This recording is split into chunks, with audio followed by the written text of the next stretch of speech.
혹시 한국의 7세 곳이라고 들어봤어? 아니, 그게 뭔데? 초등학교 입학 예정인 만 5세, 6세 아이들이 유명 영어학원 입학을 위해 치르는 시험이야. 아이들이 한창 가족과의 시간을 보내야 할 주말 아침부터 어학원 앞에서 엄마 아빠 손을 잡고 줄을 서지. 울음을 터뜨리며 진정하지 못하는 아이와 시험장에 들어가도록 다그치는 엄마의 모습이 한국에선 이미 낯설은 풍경이 아니야. 한국 사람들 왜 그렇게까지 하는 거지? 자기들끼리 헬조선이라고 한다던데. 심지어 유명 영어학원 입시를 준비하는 새끼학원까지 생겨나고 있대.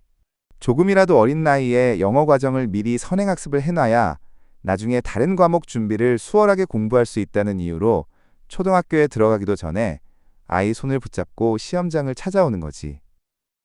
7세 고시를 통과했다고 끝이 아니래. 초등 2학년 3학년에는 또 다른 고시를 보는데 한 수학학원의 입학시험은 응시자 수가 10,000명이래. 좋을 때다. 왜 때려?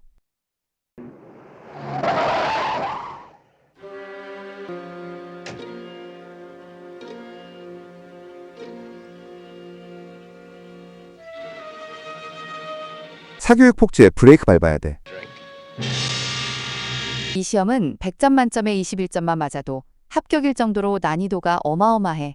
서울대 학생들도 풀기 어렵대. 자녀를 이 시험에 응시하게 한 학부모한테 왜 이런 시험을 보게 하는지 물었더니 내 아이의 현 위치를 파악해보고 싶다. 고 답하더래. 사교육 업체들이 공포 마케팅을 워낙 잘하니까 배울 만큼 배운 똑똑한 학부모들이 지갑을 완전 개방하는구먼. 사교육 시장에서 늘 잘 통하는 영업 소스는 학부모의 불안감이야. 학원 원장들은 이렇게 입을 모으지. 고객 유치를 위해 학부모와 아이들의 불안을 조장하는 것이 가장 쉽고 효과적인 전략이라고. 어떤 말로 학원에 등록시키냐고. 우리 학원 출신 학생들은 평균 95점, 일반 학생은 70점. 상위권 대학에 못 가면 대기업 취업이 어려워집니다. 올해부터 수능 영어 절대평가지만 사실상 만점 받아야 대학 갑니다. 땡땡학원 특별반 수강하지 않으면 영재고, 특목고 진학 불가능해요. 이런 말들. 학부모의 두려움을 이용해서 매출을 일으키는 업체들도 있는 거네. 초등학교 5학년이 고등학교 2학년 때 배우는 미적분을 풀게 한대. 아이들 표정 일그러지는 게 보여. 그 정도면 5배속, 10배속 이상 선행학습 아닌가? 24개월을 대상으로 한 입시 전문학원까지 등장해서 선행하는 나이에 저연령화에 엑셀을 세게 밟고 있어. 배변 훈련을 학원에서 하는 한국 아이들도 부지기수야. 배변 과외쌤도 나올까? 한국에는 여러 가지 과외가 있어. 코딩 과외, 제2 외국어 과외, 음악미술 과외, 스포츠 과외, K-팝 과외, 연기 과외, 영재학교. 국제학교, 특목고를 준비하는 아이들을 위한 맞춤형 스피치 토론 과외. 요즘은 유튜브 크리에이터 양성 과외도 등장했어. 와우, 한국 엄마 아빠들 등골 나가겠군. 사교육업계의 요즘 베스트셀러는 초등의 대반이야. 초등학생을 대상으로 한 의대 준비 과정 상품이지. 이게 서울에서 잘 팔린다고 소문이 나니까 전국적으로 빠르게 확산되고 있어. 초등의 대반을 운영하는 한 유명 학원의 초등 고학년 교실에서는 학생들이 실제 고등학교에서 출제된 시험지를 풀어보고 내신 등급을 매겨보기도 해. 이 교실을 다니는 초등학생에게 미리 고등 수학 문제를 푸는 이유를 물어보니까 의대 가려고요. 한국 사람들 왜 그렇게 의대에 집착하지? 엄마 아빠들이 의사를 돈 많이 벌고 안정적인 직업이라고 생각하고 있기 때문이래.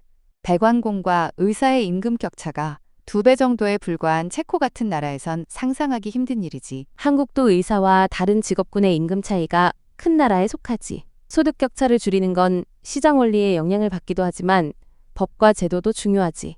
이미 기득권을 누리는 전문직 종사들과 연결된 국회의원들이 관련 법안들을 발의하고 통과시키는데 적극적이어야 하는데 IMF 시기에 학령기를 보낸 현재의 학부모 세대는 안정적인 일자리를 얻는 게 정말 어렵다는 걸 뼛속 깊이 알고 있지.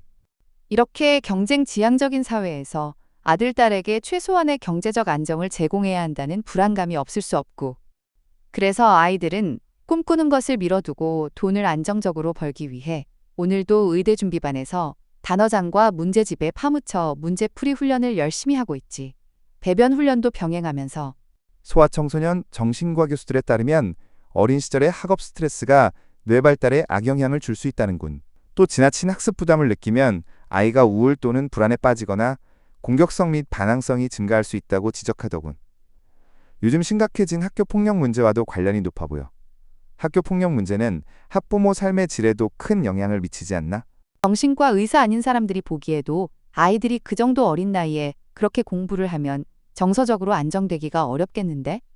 통계상으로도 7세에서 12세 아동 중에 우울증과 불안장애를 겪는 아이들 수가 최근 5년 사이에 크게 늘었어. 특히 강남구의 아동 환자 수는 가장 낮은 지역보다 29배 높은 수치를 보일 정도로 심각성을 보이고 있고, 이를 두고 최근 프랑스 르몽드지에서 한국 교육을 집중적으로 취재한 결과를 공개했어. 한국 교육이 세계에서 가장 경쟁적이고 힘든 교육이기 때문에 한국 학생들이 전 세계에서 가장 불행한 아이들이라고 말이야.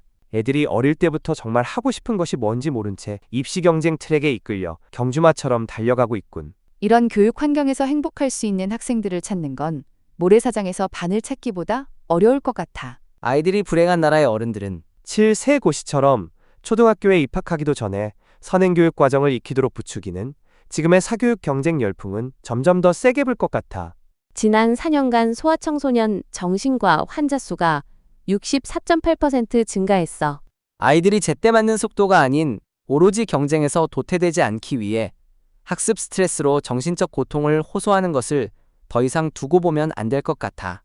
초등애대반 방지법 제정을 위한 노력은 아직은 동참하는 어른들이 적어서 국회 통과까지 갈 길이 멀어.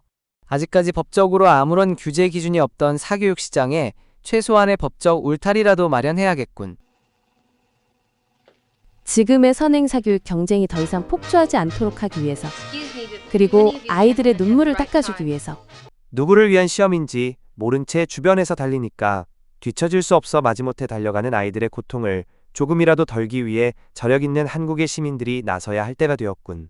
변화는 늘 작은 동참을 통해 시작되니까.